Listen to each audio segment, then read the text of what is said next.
Hi everyone, welcome to pen paper TNPSC. So இந்த வீடியோவில் வந்து நம்ம 6th ஸ்டாண்டர்ட் ஓல்டு புக் பார்க்க போகிறோம். ஸோ இப்போ இருக்கிற சிலபஸுக்கு என்ன தேவை, என்ன படிக்கணும், அவ்வளோதான். ஸோ சிலபஸ் வைஸ் எதெல்லாம் இருக்கோ அதெல்லாம் கடகடன்னு பார்த்துட்டு போய்கிட்டே இருக்கலாம். So 6th first term 6th நீங்கள் நியூ புக்கு படிச்சிருந்தீங்க அப்படின்னா இந்த யூனிட் 1லாம் ஒன்றுமே இல்லை, சீக்கிரம் படித்து முடிச்சிடலாம். ஸோ பொதுவாகவே ஓல்டு புக் எல்லாமே நியூ புக் படித்து 6th to 10th new book படிச்சிங்கன்னா ரொம்ப ஈஸியாக இருக்கும். அட்லீஸ்ட் 6th நியூ புக் மட்டும் படிச்சுட்டு 6th ஓல்டு புக் வாங்க.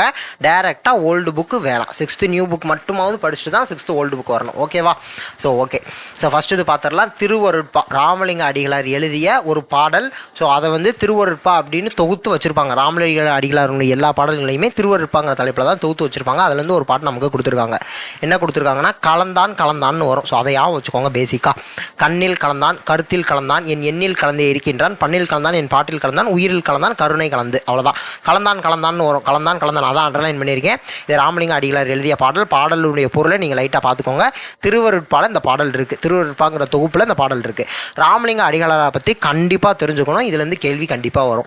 அப்போ ராமலிங்க அடிகளார் திருவருட்பிரகாச வள்ளலார் என்னும் சிறப்பு பெயர் பெற்றவர். நமக்கு ஏற்கனவே தெரியும், வள்ளலார் தான் இவரை சொல்கிறாங்க. அப்போ திருவருட்பிரகாச வள்ளலார் அப்படின்னு சொல்லி இவருக்கு சிறப்பு பெயர் இருக்குது. இவர் கடலூர் மாவட்டம் மருதூரில் பிறந்தார். அப்போ இதை வச்சுக்கணும். ஏன்னா மருதூரும் வடலூர்னு ஒரு இடம் வரும். அப்போ மருதூரும் வடலூரும் டவுட் வரும். அதனால் மருதூரில் பிறந்த ஊர். கடலூர் மாவட்டம் மருதூரை நல்லா வச்சுக்கோங்க. மருதூரில் பிறந்தார்.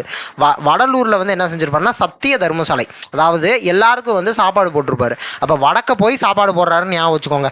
மருதூரில் பிறக்கிறாரு, வடக்க போய் சாப்பாடு போடுறாரு. அப்போ மருதூரில் பிறந்தார் வச்சுக்கணும். அடுத்து பெற்றோர் வந்து ராமையா சின்னம்மையார். ஜீவகாருண்ய ஒழுக்கம், மனுமுறை கண்ட வாசகம் அப்படிங்கிறது இவருடைய நூல்கள். ஸோ இதையும் வச்சுக்கணும். ஜீவகாருண்ய ஒழுக்கம், மனுமுறை கண்ட வாசகம். இவருடைய பாடல்கள் அனைத்துமே திருவருட்பா அப்படின்னு சொல்லி ஒரு தலைப்பில் வந்து தூக்கப்பட்டிருக்கு. இவர் வழங்கிய நெறி தான் சமரச சன்மார்க்க நெறி. சமரச சன்மார்க்க நெறி அப்படிங்கிறது இவர் வழங்கிய நெறி. ஸோ இதுவும் ஒரு முக்கியமான பாயிண்ட். சமரச சன்மார்க்க நெறி. இந்த சமரச சன்மார்க்க அப்படிங்கிற வார்த்தை வந்தாலே அது வந்து வள்ளலார் தான் பெரும்பாலான இடத்துல வள்ளலார் ரிலேட்டடாக இருக்கிறது தான் வரும். ஓகேவா? அதுக்கப்புறம் சன்மார்க்க சங்கத்தை எதுக்கு நிறுவினார், அறச்சாலை எதுக்கு நிறுவினார், ஞானசபை எதற்கு நிறுவினார், அதை தெரிஞ்சுக்கணும். ஃபஸ்ட்டு இந்த மூணையுமே நிறுவியவர் வள்ளலார். அது ஒரு விஷயம். அதுக்கப்புறம் சமரச சன்மார்க்க சங்கம். ஸோ ஆக்சுவலாக அந்த சன்மார்க்க சங்கத்தை எதுக்கு நிறுவினார்? ஒரு சங்கம் எதுக்குப்பா நிறுவுவாங்க? மதங்கள் எல்லா மதங்களுமே நல்லிணக்கத்தோடு இருக்கணும், எல்லாருமே ஒன்று, ஈக்குவாலிட்டி அப்படிங்கிற அந்த விஷயத்துக்காக தான் அந்த சன்மார்க்க சங்கம் அப்படிங்கிற விஷயம் நிறுவுறாரு. ஓகேவா? ஃபஸ்ட்டு எல்லா மதமும் ஒன்றுப்பா, எல்லாமே ஒன்று, எல்லா மனுஷனும் ஒன்று, ஈக்குவலாக இருங்க அப்படின்னு சொல்கிறதுக்காக இந்த சங்கத்தை நிறுவுறாரு. ஒரு சங்கம் எதுக்கு நிறுவுறாங்க? ஈக்குவலாக இருக்கணும், ஈக்குவாலிட்டிக்காக சங்கம் நிறுவுறாங்க. அப்படியா வச்சுக்கோங்க. அப்புறம் அறச்சாலை அப்படின்னா அங்கே வந்து உணவளிக்கிறாங்க. பசித்துயர் போக்கி மக்களுக்கு உணவளிக்க அறச்சாலையை அமைத்தார். ஸோ ஆக்சுவலாக இவர் அமைத்ததற்கு முந்தைய ஆண்டு வந்து இங்கே வந்து ஒரு கொஞ்சம் பஞ்சமாக இருக்கும். இந்த தமிழ்நாடு ரீஜன் ஃபுல்லாகவே பஞ்சமாக இருக்கும். ஸோ அதுக்காக தான் முக்கியமாக அந்த அறச்சாலையை நிறுவியிருப்பார். ஸோ அன்னைக்கு சாப்பாடு ஆரம்பித்து சாப்பாடு போட ஸ்டார்ட் பண்ணது இன்றளவும் இன்னைக்கு முடிக்கும் அங்கே சாப்பாடு எப்பயுமே கிடைக்கும் அப்படின்னு சொல்கிறாங்க. ஸோ அதான் நடந்துக்கிட்டுமே இருக்குது. இன்றைய முடிக்குமே அங்கே எல்லாருமே யார் போனாலும் அங்கே சாப்பாடு கொடுப்பாங்க. ஓகேவா? ஸோ அதற்கப்புறம் ஞான சபை எதற்கு நிறுவறாரு? ஞானம்ங்கிற வார்த்தை வருது. அப்போ ஞானம் அப்படின்னாலே அறிவு ரிலேட்டட். ஞானம்னா அறிவு. அப்போ அறிவு ரிலேட்டடா அறிவு நெறி விளங்க ஞான சபையை நிறுவினார். ஓகேவா? அதுக்கப்புறம் வாடிய பெயரை கண்ட போதெல்லாம் வாடிய கருணை மனம் அப்படிங்கிறது இவருடையது அப்படின்னு சொல்கிறாங்க. இந்த இவருடைய ஸ்டேட்மெண்ட்டு. வாடிய பெயரை கண்ட போதெல்லாம் வாடினேன் அப்படிங்கிறது இவரோட ஸ்டேட்மெண்ட். அதை வச்சுக்கணும். அதுக்கப்புறம் வடலூரில் சத்திய தர்மசாலை சொன்னோம்ல, அந்த அரசாலைன்னு சொன்னோம்ல, அதை தான் இங்கே திருப்பி சொல்கிறாங்க.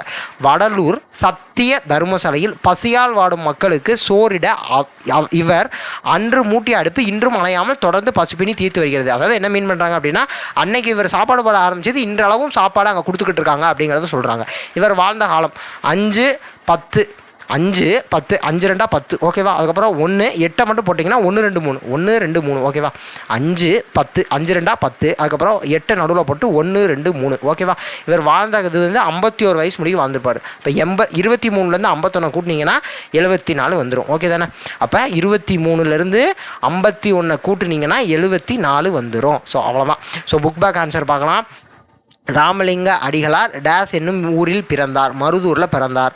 ராமலிங்க அடிகளாருடைய பாடல்கள் திருவருட்பா அப்படிங்கிற தலைப்பில் தொகுக்கப்பட்டிருக்கு. அடுத்து அன்புடைமையில் அதிகாரத்தில் 10 திருக்குறள் கொடுத்துருக்காங்க. ரொம்ப ரொம்ப ரொம்ப முக்கியம். ஸோ ஃபஸ்ட்டு அதிகாரத்தை எப்படி வச்சுக்கணும், அந்த குறளெல்லாம் என்ன, எப்படி கேள்வி வரும், பொருள் எப்படி வச்சுக்கணும், சொற்பொருள் எப்படி கேட்பாங்க, எல்லாமே டீட்டெயில்டாக பார்த்துடணும். ஸோ அன்பிற்கும் உண்டோ அடைக்கும் தாள் ஆர்வலர் புன்கண்ணீர் பூசல் தரும். அன்பிற்கும் உண்டோ அடைக்கும் தாள், அன்பை அடைத்து வைக்க தாழ்பால் இல்லை. ஆர்வலர் அன்புக்கு உரியவரின் புன்கண்ணீர் பூசல் தரும். துன்பத்தை பார்த்ததுமே அன்பு கண்ணீராக வெளிப்பட்டு நிற்கும். அதாவது அன்பெல்லாம் நம்ம தாழ்பால் போட்டு அடைச்சி வைக்க முடியாது. நம்ம ஒருத்தர் மேலே அன்பு வச்சிட்டோம்னா அவர் கஷ்டப்படுறதை பார்த்தோன்னே நம்ம கண்ணில் ஆட்டோமேட்டிக்காக கண்ணீர் வந்துடும். அதை தான் சொல்கிறாங்க. இப்போ அன்பிற்கும் உண்டோ அடைக்கும் தாள், அன்பை அடைத்து வைக்க தாழ்பால் இல்லை.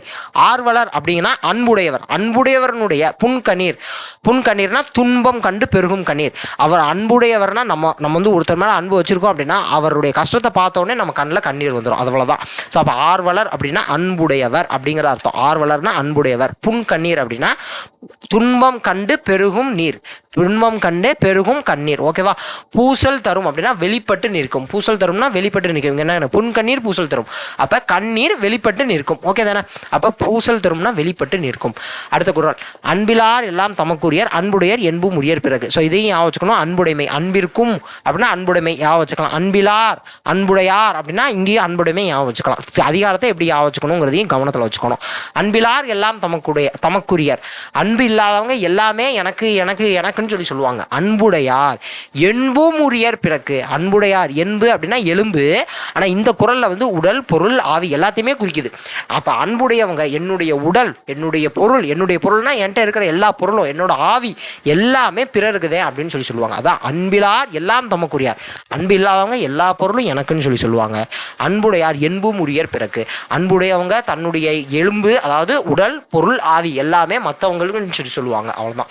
அடுத்து அன்போடு இயைந்த வழக்கென்ப ஆறுயிருக்கு என்போடு இயைந்த தொடர்பு. அன்போடு அப்படின்னு வந்துச்சுன்னா அன்புடைமை திருக்குறள் மேட்ச் பண்ணிடலாம். அப்போ அன்போடு இயைந்த வழக்கென்ப ஆறுயிருக்கு என்போடு இயைந்த தொடர்பு. அப்போ உடம்போடு உயிர் இணைந்திருப்பது போல வாழ்க்கை நெறியோடு அன்பு இணைந்து இருக்கிறது. அதான் அன்போடு இயைந்த வழக்கு என்ப அப்படின்னா வழக்குங்கிறது இங்கே வாழ்க்கை நெறி. வழக்கு அப்படின்னா வாழ்க்கை நெறி. அப்போ அன்போடு வாழ்க்கை நெறி இணைந்திருக்கிறது. எப்படி இணைந்திருக்கிறதா? ஆறுயிருக்கு என்போடு இயைந்த தொடர்பு. ஆறுயிர்னா உயிர், என்புனா எலும்பு. அப்போ உடம்பு அப்படிங்கிற மீனிங்கை இங்கே குறிக்குது. என்போடுனா எலும்பு, என்புனா எலும்பு. இங்கே உடம்பு அப்படிங்கிற மீனிங்கை குறிக்குது. அப்போ என்போடு ஆறுயிர் இணைந்திருக்கிற மாதிரி, உயிரோடு உடல் இணைந்திருக்கிற மாதிரி வாழ்க்கை நெறியோடு அன்பு இணைந்திருக்கிறது. அவ்வளோதான். ஸோ அப்போ வழக்கு அப்படின்னா வாழ்க்கை நெறி. ஆறுயிர்னா அருமையான உயிர். ஆறுயிர்னா அருமை கூட்டல் உயிர் ஆறுயிர். ஆறுயிர்னா அருமையான உயிர். என்பு அப்படின்னா எலும்பு. அடுத்த குறள், அன்பு ஈனும் ஆர்வம் உடைமை. ஸோ அப்போ அன்புனா அன்புடைமை திருக்குறள் வச்சுக்கணும். ஃபர்ஸ்ட் அன்பு ஈனும் ஆர்வம் உடைமை. அன்பு ஈனும் ஆர்வம் உடைமை. அன்பு விருப்பத்தை தரும். அவ்வளோதான். அது ஈனும், அது அப்படின்னா இங்கே விருப்பத்தை சொல்லுது. இந்த ஆர்வம்னா விருப்பம்ப்பா, இந்த இடத்துல ஆர்வம்னா விருப்பம். அப்போ அன்பு எனத்தை கொடுக்குதான், விருப்பத்தை கொடுக்குதான். அன்பு ஈனும் ஆர்வம் உடைமை. அன்பு விருப்பத்தை தருகிறது. ஈனும்னா தரும். இப்போ அன்பு எனத்தை தருதான், ஆர்வத்தை தருதான். அன்பு விருப்பத்தை தருதான். அப்போ அது ஈனும், அந்த விருப்பம் என்ன செய்தான், அனைவரிடமும் நட்பு கொள்ளும் பெருஞ்சிறப்பை தரும். நண்பு என்னும் நாடா சிறப்பு. அப்போ அன்பு விருப்பத்தை தருகிறது, அந்த விருப்பம் அனைவரிடமும் நட்பு கொள்ளும் சிறப்பை தருகிறது. அதான் அது ஈனும். நண்பு அப்படின்னா நட்பு. அப்போ அது நட்பை தருகிறது, அனைவரிடமும் நட்பு கொள்ளும் பெருஞ்சிறப்பை தருகிறது. அதான் அன்பு ஈனும் ஆர்வம் உடைமை. அன்பு விருப்பத்தை தருகிறது. அது ஈனும், அதுனா அந்த விருப்பம் என்ன தருதான், நண்பு என்னும் நாடா சிறப்பு. அது நட்பு என்னும் பெருஞ்சிறப்பை தருகிறது. ஸோ ஈனும்னா தரும், ஆர்வம்னா விருப்பம். அதாவது வெறுப்பை நீக்கி விருப்பை உண்டாக்குவது என்பது பொருள். விருப்பம்னா என்ன, வெறுப்பு இல்லாமல் விருப்பத்தோடு இருக்கணும். அவ்வளோதான். நண்பு அப்படின்னா நட்பு. ஸோ அப்போ இதை வச்சுக்கோங்க. ஆர்வம்னா விருப்பம், வெறுப்பை நீக்கி விருப்பத்தை உண்டாக்குவது. நண்புனா நட்பு. ஓகேவா? அடுத்த குறள் பேர்லாம். அன்புற்று அமர்ந்த வழக்கென்ப வையகத்து இன்புற்றார் எதுவும் சிறப்பு. அன்போடு பொருந்திய வாழ்க்கை நெறியை கடைபிடித்தவர் உலகத்தில் மகிழ்ச்சி உடையவர் ஆவார். அன்புற்று அமர்ந்த வழக்கென்ப, வழக்குனா ஏற்கனவே என்ன சொல்லியிருக்கோம், வாழ்க்கை நெறின்னு சொல்லியிருக்கோம். இப்போ அன்பு பொருந்திய வாழ்க்கை நெறியை கடைபிடித்தவர் வையகத்து இன்புற்றார் இதும் சிறப்பு. உலகத்தில் மகிழ்ச்சி உடையவர். வையகம்னா உலகம், வையகம்னா உலகம்ப்பா. அப்போ உலகத்தில் மகிழ்ச்சி உடையவர் ஆவார், அவ்வளோதான். அப்போ என்ப அப்படின்னா என்பார்கள் அப்படின்னு சொல்கிறாங்க. என்ப அப்படின்னா என்பார்கள். ஸோ தொல்காப்பியத்தில் இந்த என்பங்கிற வார்த்தை நிறைய இடத்துல வரும். என்ப அப்படின்னா என்பார்கள். அவர் தொல்காப்பியர் சொல்கிறப்ப ஒரு இதை சொல்கிறாரு, ஒரு இலக்கணத்தை ஏதோ ஒன்று சொல்கிறாரு அப்படிங்கிறப்ப என்ப அப்படின்னு சொல்லுவார். என்ப அப்படின்னா என்பார்கள். அப்படின்னா இந்த இலக்கணத்துக்கான இந்த இதெல்லாம் நான் சொல்லலை, எனக்கு முன்னாடி இருக்கிறவங்க சொல்லியிருக்காங்க. அதனால தான் நான் என்பன்னு சொல்கிறேன். என்பார்கள் யார் சொல்கிறா? எனக்கு முன்னாடி இருந்த அறிஞர்கள் சொல்கிறாங்கப்பா அப்படின்னு சொல்கிறாரு. எனக்கு முன்னாடி இருந்த ஆசிரியர்கள் சொல்கிறாங்க, எனக்கு முன்னாடி இருந்த சான்றோர்கள் சொல்கிறாங்க. இப்போ தொல்காப்பியமே பழமையான நூல், அவரே என்பன்னு சொல்கிறாரு. அவரே எனக்கு முன்னாடி யாரோ சொல்லியிருக்காங்க, அதை என்பார்கள்னு சொல்கிறாருன்னா தொல்காப்பியம் பழமையான நூல். அதற்கு முன்னாடி எத்தனை ஆண்டுகளுக்கு முன் தமிழினுடைய இலக்கணம் சிறப்பு பெற்று இருக்குது அப்படிங்கிறத நம்ம பார்த்துக்கணும். ஸோ என்பங்கிற வார்த்தையை பார்த்தோன்னே அது யாவும் வந்துச்சு, அதனால சொல்கிறேன். ஓகேவா? ஸோ இந்த குறளை பார்த்துக்கோங்க. அன்புற்று அமர்ந்த வழக்கென்ப, அன்பு பொருந்திய வாழ்க்கை நெறியை கடைபிடித்தவர், வையகத்து உலகத்தில் இன்புற்றார் இதும் சிறப்பு, மகிழ்ச்சி உடையவர் ஆவார். அவ்வளோதான். ஸோ வையகம்னா உலகம், என்பன என்பார்கள். அடுத்து அறத்திற்கே அன்பு சார்பு என்ப அறியார், மரத்திற்கும் அக்தே துணை. அறத்திற்கு அன்பு சார்பு. ஸோ அன்பு அப்படிங்கிறது அறம் மட்டும் சார்ந்தது என்று கூறுபவர் அறியாதவர். அப்போ அன்புன்னு வருது. ஸோ இதை வச்சுட்டு நம்ம அன்புடைமை அப்படிங்கிற திருக்குறளை மேட்ச் பண்ணிக்காங்க, அதிகாரத்தை மேட்ச் பண்ணிக்கோங்க. ஸோ அடுத்து அறத்திற்கே அன்பு சார்பு என்பர். அப்போ அறம் அன்பு அப்படிங்கிற ஒரு விஷயம் அறத்தோடு தொடர்புடையது, அறத்தை மட்டும் சார்ந்தது அப்படின்னு சொல்கிறவங்க அறியாதவங்க. அதான் என்ப அறியார். மரத்திற்கும் அக்தே துணை. மரம்னா வீரம், வீரத்துக்கும் அன்புதான்ப்பா முக்கியம், வீரத்திற்கும் அன்புதான் துணை. அப்போ ஓகேவா? இப்போ அன்பு அப்படிங்கிற ஒரு விஷயமே அறத்தோடு ரிலேட் பண்ணி அறத்தை மட்டும் சார்ந்தது அப்படின்னு சொல்கிறவங்க அறியாதவங்க, தெரியாதவங்க, அதை பற்றி அவங்களுக்கு தெரியல, அறியாதவங்க.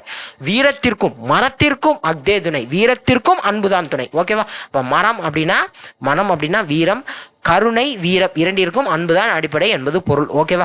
மரம் அப்படின்னா என்ன? வீரம். பேசிக்கா இங்கே என்ன மீன் பண்ணுறாங்கன்னா கருணை, வீரம். அதான் அறத்திற்கும் மரத்திற்கும், அப்போ கருணைக்கும் வீரத்துக்கும் அன்புதான அடிப்படை அப்படிங்கிறத அந்த குறள் சொல்லுது அப்படின்னு பொருளை சொல்கிறாங்க. ஓகேவா?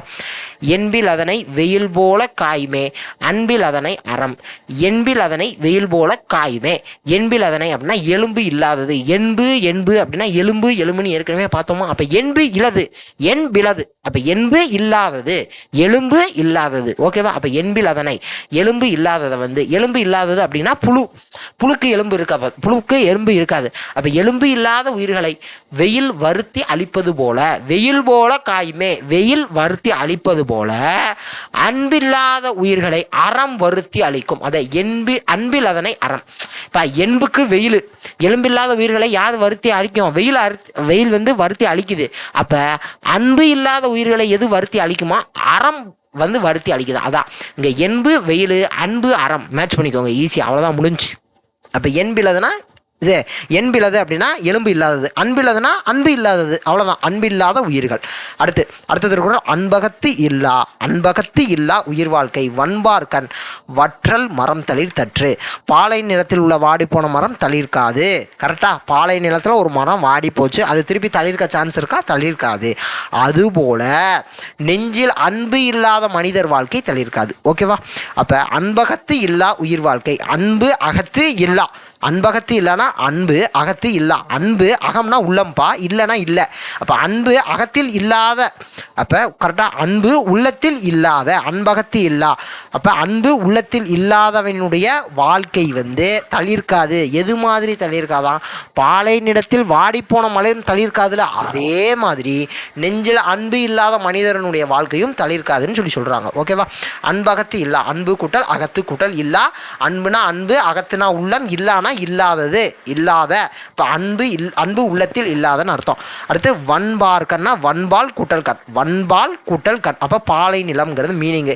தளிர்த்தற்று, தளிர்த்து கூட்டல் அற்று, தளிர்த்தற்று முக்கியமானது. தளிர்த்து கூட்டல் அற்று, தளிர்த்தற்று. தளிர்த்தற்றுனா தளிர்த்தது போலங்கிறது பொருள். தளிர்த்தது போல அப்படிங்கிறது பொருள். பொருளை நல்லா வச்சுக்கோங்க. தளிர்த்தது போல. வற்றல் மரம் அப்படின்னா வாடிய மரம். வற்றல் மரம்னா வாடிய மரம். புறத்துருப்பு எல்லாம் எவன் செய்யும் யாக்கை, அகத்துருப்பு அன்பில் அவருக்கு. புறத்துருப்பு புறத்துறுப்பு அப்படின்னா வெளியில தெரிகிற உறுப்புகள், கை கால் முதலிய உடல் உறுப்புகள், அதே புறத்துறுப்பு. புறத்துறுப்புனா உடல் உறுப்புகள். எல்லாம் எவன் செய்யும் யாக்கை அகத்துறுப்பு அன்பில் அவருக்கு. நெஞ்சில அன்பு இல்லாதவருக்கு கை கால் முதலிய உடல் உறுப்புகள் என்ன பயன்? ஓகேவா, உடல் உறுப்புகளால் என்ன பயன்? இப்போ புறத்துறுப்பு எல்லாம் எவன் செய்யும் யாக்கை. யாக்கை அப்படின்னா உடல், யாக்கை அப்படின்னா உடல். உடலில் புறத்துறுப்பு எல்லாம் இருந்து என்ன பயன் யாருக்கு அப்படின்னா, அகத்துல அன்பு இல்லப்பா, ஒருத்தனுக்கு நெஞ்சில் அன்பு இல்லைப்பா, அகத்துறுப்பு அன்பில் அவருக்கு. அகத்தில் அன்பு இல்லைப்பா அவனுக்கு, அகத்தில் அன்பு இல்லை அவனுக்கு, கைகால் முதலிய புறத்துறுப்பு உடல் உறுப்புகள் எல்லாம் வந்து என்ன பயன் அப்படின்னு சொல்லி கேட்குறாரு. ஓகேவா, புறத்துறுப்பு எல்லாம் எவன் செய்யும் யாக்கை அகத்துறுப்பு அன்பில் அவருக்கு. அகத்தில் அன்பு இல்லாதவருக்கு கைகால் முதலிய உடல் உறுப்புகள் இருந்து என்ன பயன், அவ்வளோதான். அப்போ புறத்துறுப்புனா உடல் உறுப்புகள், புறத்து உறுப்பு, புறம் உறுப்பு, புறத்து உறுப்பு. புறம் அப்படின்னா வெளியே, உறுப்புனா உடல்கள். இப்போ புறத்துறுப்பு அப்படின்னா உடல் உறுப்புகளை மீன் பண்ணுது. அப்போ எவன் செய்யும் அப்படின்னா என்ன பயன், வாட் இஸ் த பர்பஸ், எவன் செய்யும் அப்படின்னா என்ன பயன். அடுத்து அகத்துறுப்பு. அகத்துறுப்புனா மனதின் உறுப்பு, அதாவது அன்பை மீன் பண்ணுது. அகத்துறுப்பு அப்படின்னா மனதின் உறுப்பு. அகம் உறுப்பு, அகத்து உறுப்பு அப்படின்னா அகம் உறுப்பு அப்படின்னா மனத்தினுடைய உறுப்பு அன்பு. ஓகேவா, ஸோ புறத்து உறுப்பு அகத்து உறுப்பு, அவ்வளோதான், வெளியே உள்ள. அடுத்து அன்பின் வலியது உயிர்நிலை அக்திலாருக்கு என்பதோல் போர்த்த உடம்பு. ஸோ ஆக்சுவலாக நான் இங்கே பிரித்து சொல்கிறேன்ல, புறத்துறுப்பு அகத்துறுப்பு அப்படின்னா, இது வந்து நான் பிரித்து எழுதுகிறதுக்காக சொல்லலை, உங்களுக்கு புரியணுங்கிறதுக்காக சொல்கிறேன். பிரித்து எழுதுக வேற வரலாம். ஸோ அப்போ வந்து நான் உங்களுக்கு புரியணுங்கிறதுக்காக நான் அந்த மாதிரி ஸ்ப்ளிட் பண்ணி சொல்கிறேன். நான் ஸ்ப்ளிட் பண்ணி சொல்கிறத வச்சு பிரித்து எழுதுக அப்படிங்கிறத கன்ஃபார்ம் பண்ணிக்கக்கூடாது. ஓகே தானே? ஸோ அதேமாதிரி நான் வந்து சொல்கிறது வந்து நான் பிரித்து சொல்கிறேன் அப்படின்னா உங்களுக்கு வார்த்தைகளுடைய அர்த்தம் இங்கே பொருள் கூறுகைக்கு ஈஸியாக, உங்களுக்கு சொல்லாகராதி டாப்பிக்கில் பொருள் கூறுக ஈஸியாக புரியுங்கிறதுக்காக தான் நான் பிரித்து சொல்கிறேன். நான் பிரித்து எழுதுகிறதுக்காக நான் பிரித்து சொல்லலை. ஓகேவா, பிரித்து எழுதுகிற டாப்பிக்கில் நான் பிரித்து சொல்லுவேன். பிரித்து எழுதுக நான் பிரித்து சொல்கிறேன் அப்படின்னா, இது ஒரு வார்த்தை சொன்னேன், நடுவில் கூட்டல் ப்ளஸ் சொல்லிட்டு தான் இன்னொரு சொல்லுவேன், அதுதான் பிரித்து எழுதுக. நான் இங்கே பிரித்து சொல்கிறது உங்களுக்கு புரியணுங்கிறதுக்காக. ஓகே தானே? அடுத்து அன்பின் வலியது உயிர்நிலை அக்திலாருக்கு என்பதோல் பொறுத்த உடம்பு. அன்பின் வலியது உயிர்நிலை அக்திலாருக்கு என்பதோல் பொறுத்த உடம்பு. அன்பு செய்வதுதான் உடம்பில் உயிர் இருப்பதற்கு அடையாளம். அதான் அன்பின் வலியது உயிர்நிலை. அன்பு இருக்குதா அதேப்பா உடம்புல உயிர் இருக்கிறதுக்கான அடையாளம். அக்தி இல்லாருக்கு, அதாவது அன்பு இல்லாதவருக்கு. அக்து அப்படின்னா இங்கே அன்பை சொல்லுது, அக்து இல்லாருக்கு. அக்துங்கிறது எதை குறிக்குது, அன்பை குறிக்குது. அன்பு இல்லாதவருக்கு உடம்பு வெறும் தோளால் மூடப்பட்ட எலும்புதான். உடம்பு வெறும் தோளால் மூடப்பட்ட எலும்புதான். ஓகேவா, அங்கு உயிர் இல்லை, அவ்வளோதான். அப்போ அன்பு இருக்கிறதாப்பா உயிர் உள்ள உடல். அன்பு செய்வதுதான் உடம்பில் உயிர் இருப்பதற்கான அடையாளம். அன்பில்லாதவர் உடம்பு வெறும் தோளால் மூடப்பட்ட எலும்புதான், அங்கு உயிர் இல்லை. ஓகேவா, அடுத்து இங்கே திருவள்ளுவரை பற்றியும் திருக்குறளை பற்றியும் சொல்லியிருப்பாங்க. ரொம்ப சிம்பிளானது, எல்லாத்துக்கும் தெரிஞ்சது. திருக்குறளை இயற்றியவர் திருவள்ளுவர். இவருடைய காலம் கிமு 31. கிமு 31 ஏன் வச்சுக்கணும், இதனை தொடக்கமாக கொண்டே திருவள்ளுவர் ஆண்டு கணக்கிடப்படுகிறது. அதாவது இப்போ நடப்பு இப்போ 2026 அப்படின்னா ப்ளஸ் 31 கூட்டிக்கணும், அவ்வளோதான். ஸோ பின்னாடி கொடுத்துருப்பாங்க, இந்த இதுலேயே கொஞ்சம் கீழே இருக்கும், பார்த்துருவோம் அதையும். இவருடைய ஊர் பெற்றோர் பற்றிய முழுமையான செய்திகள் கிடைக்கல. இவரை என்னென்ன சிறப்பு பெயரால் அழைக்கிறாங்க, சென்னா போதா, தெய்வப்புலவர், நாயனார். அதுக்கப்புறம் நூல் குறிப்பு, அதாவது திருக்குறளை பற்றி சொல்கிறாங்க. இந்நூல் அறம் பொருள் இன்பம் 3 பால் முப்பெரும் பிரிவுகளை கொண்டது. அறத்துப்பால், பொருட்பால், இன்பத்துப்பால். இந்நூலில் 133 அதிகாரங்கள் இருக்குது. ஒவ்வொரு அதிகாரத்துக்கும் 10 குறள். அப்போ 133 × 10 1330 குறள் இருக்குது. இது 14 கீழ்கணக்கு நூலில் ஒன்று. இந்நூலை முப்பால், பொதுமறை, தமிழ்மறை அப்படின்னு சொல்லுவாங்க. அதெல்லாம் சிறப்பு பெயர், ஞாபகம் வச்சுக்கணும். முப்பால் ஈஸியாக தெரியும், ஏன்னா அறத்துப்பால், பொருட்பால், இன்பால் 3 பால் இருக்குது, முப்பால் வர உலக பொதுமறைனால பொதுமறை ஞாபகம் வச்சுக்கலாம். இந்த தமிழ்மறைங்கிறதெல்லாம் ஞாபகம் வச்சுக்கணும். அதுக்கப்புறம் திருக்குறளை உலக பொதுமறை அப்படின்னு சொல்லி போட்டுறாங்க. இங்கே வந்து அன்புடைமை வந்து கொடுத்துருக்காங்க அப்படின்னு சொல்லி சொல்கிறாங்க. அதுக்கப்புறம் திருவள்ளுவர் ஆண்டு எப்படி, இந்த அன்புடைமை அதிகாரம் தானே பார்த்தோம், அதான் சொல்கிறாங்க. அதுக்கப்புறம் திருவள்ளுவர் ஆண்டு எப்படி கணக்கிடணும் அப்படின்னா, இப்போ நடப்பாண்டோட ப்ளஸ் 31. ஸோ அப்போ இந்த புக் எழுதுறப்ப 2013 ப்ளஸ் 31 கூட்டி கொடுத்துருக்காங்க. இப்போ 2026 ப்ளஸ் 31 கூட்டிக்கோங்க, 2357. ஓகேவா, 2057 2057 வரும். ஸோ இது வந்து எப்படி கணக்கிடணும் அப்படிங்கிறது ரொம்ப சிம்பிள் தான். எதோட ஏதோ 31 கூட்டிக்கணும், 31 கூட்டிக்கணும், அவ்வளோதான். ஸோ அடுத்து புக் பேக் ஆன்சர் பார்த்துடலாம். திருக்குறளை இயற்றியவர் திருவள்ளுவர். திருக்குறள் 3 பிரிவுகளை கொண்டுள்ளது. திருக்குறள் உலக பொதுமறை என போற்றப்படுகிறது. இங்கே பார்த்தோம்ல, உலக பொதுமறை இதாக இருக்கா, இங்கே இருக்குது, உலக பொதுமறை என போற்றப்படுகிறது. அதற்கடுத்து திருக்குறளில் எத்தனை அதிகாரம், 133 அதிகாரம். திருக்குறள் 14 கீழ்க்கணக்கு நூல்களில் ஒன்று. அன்பிலார் எல்லாம் தமக்குடைய அன்புடைய என்பு முறையை பிறகு என்பிலதனை வெயில் போல காண்மே அன்பிலதனை அறம். உள்ள கூட பார்த்து எழுதிக்கலாம். அன்பு என்பதன் பொருள், என்பு என்பதன் பொருள், என்பு அப்படின்னா எலும்பு. ஸோ குறள் 2ல் இருக்குது, பார்த்துக்கோங்க. அன்புடையார் இயல்பியாது, அதுவும் குறள் 2. அன்பில்லாதவரனுடைய வாழ்க்கை தளிர்க்காது எதனை போல, ஏற்கனவே பார்த்தோமா. குறள் 8ல் வந்து இந்த அன்பகத்து இல்லா உயிர் வாழ்க்கை வன்பார்க்கன் வற்றல் மரம் தளி தற்று, அதாவது பாலை நிலத்தில் வாடிய மரம் தளிர்க்காது, அதுபோல் அன்பு இல்லாதவனுடைய வாழ்க்கை தளிர்க்காது. பார்த்தோம்ல, ஞாபகம் வச்சுக்கோங்க. அன்பு இல்லாத மனிதர் வாழ்க்கை தளிர்க்காது. ஓகேவா? ஸோ இந்த மாதிரி தான் கேள்வி வரும். அதுக்காக தான் அந்த குருவினாவையும் சேர்த்தே பார்த்துடுறது. இப்படி தான் கேள்வி கேட்குறாங்க அப்படிங்கிறதுக்காக. ஓகே தானே? ஸோ அடுத்தது வந்து என்ன இருக்குது, அடுத்தது ஊவேசாவை பற்றிய ஒரு லெசனு. ஸோ அதுவும் பின்னாடி இங்கே இலக்கணம் இருக்கும், அதுக்கப்புறம் மொழித்திறன். ஸோ இது எல்லாமே வந்து அடுத்தடுத்து நம்ம ஈஸியாக அடுத்த வீடியோவில் கவர் பண்ணி கொண்டு போயிடலாம். ஸோ ஊவேசாவை பற்றி கொஞ்சம் படிக்கணும். ஸோ ஓகேவா, நெக்ஸ்ட் வீடியோவில் பார்க்கலாம். Thank you to all. தேங்க்யூ.